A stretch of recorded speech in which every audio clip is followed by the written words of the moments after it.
Enfin, la fin du suspense hier pour les journalistes politiques qui trépignaient. C'est Vous donc aussi. Elisabeth Borne. Je trépignais aussi, évidemment, Hélène. C'est donc Elisabeth Borne qui succède à Jean Castex.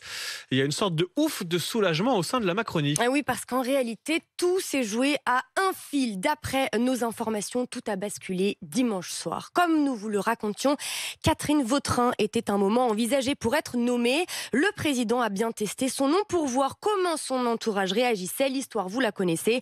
Bronca d'une partie des macronistes qui n'ont pas voulu voir cette proche de Nicolas Sarkozy à Matignon. Emmanuel Macron choisit alors Elisabeth Borne, déjà fortement pressentie. Depuis, les macronistes sont ravis. Et d'ailleurs, les ténors de la majorité ne tarissent pas d'éloges à son égard. Borne, c'est une révélation politique du premier quinquennat, dit l'un d'eux. Un proche du président ne s'arrête plus. C'est une femme solide, expérimentée, parfaitement rodée aux affaires de l'État. Alors à ceux qui trouveraient cette polytechnicienne ex-préfète trop lisse, trop bonne élève, détrompez-vous, nous disent des macronistes. Elle est moins rigide qu'elle n'y paraît. Parfois, elle est même drôle et je dirais même, attention, rigolote. Oula. La palme Tout du est dans le compliment parfois, en fait. parfois rigolote, c'est mignon. La palme du compliment revient à ce ténor de la majorité.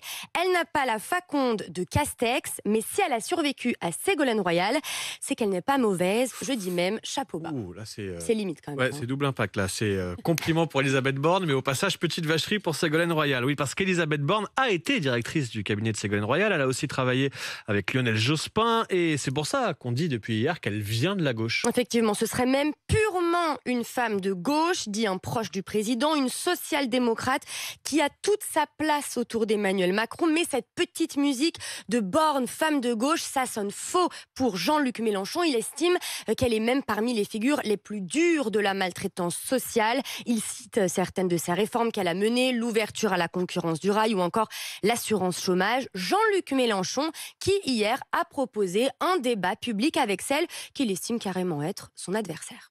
Puisque, pour l'instant, nous sommes donnés comme favoris, je propose à Madame Borne, quand elle le voudra, que nous ayons un débat public sur les politiques qu'il est possible de faire appliquer en France. Et en particulier, ce sera l'occasion de discuter le bilan de la sienne et celle du premier mandat de M. Macron, si bien qu'à la fin, on pourrait quand même avoir le débat dont on a été privé pendant l'élection présidentielle.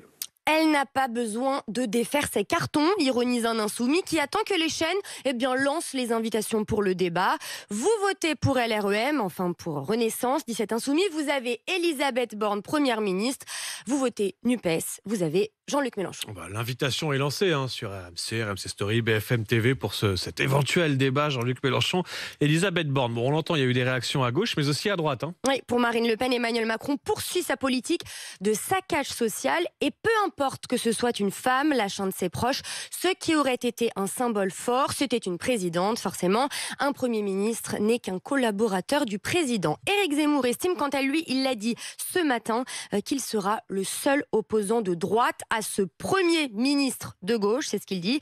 Un député resté fidèle au parti LR, il n'y en a plus beaucoup, juge justement que le choix d'Elisabeth Borne, c'est l'arbre qui cache la forêt parce qu'il y aura, selon lui, plein de ministres de droite. Bon allez, ça on se le garde pour le prochain épisode. Ah bah oui, parce que maintenant c'est le fameux on continue. casting gouvernemental, c'est la mission d'Hélène Terzian aujourd'hui, avoir toutes les infos, les coulisses sur les différentes nominations. D'ailleurs, tiens, suivez Hélène Terzian et suivez RMC sur les réseaux parce que toute la journée, le service politique d'RMC, comme ça, vous dévoile les coulisses. Exactement.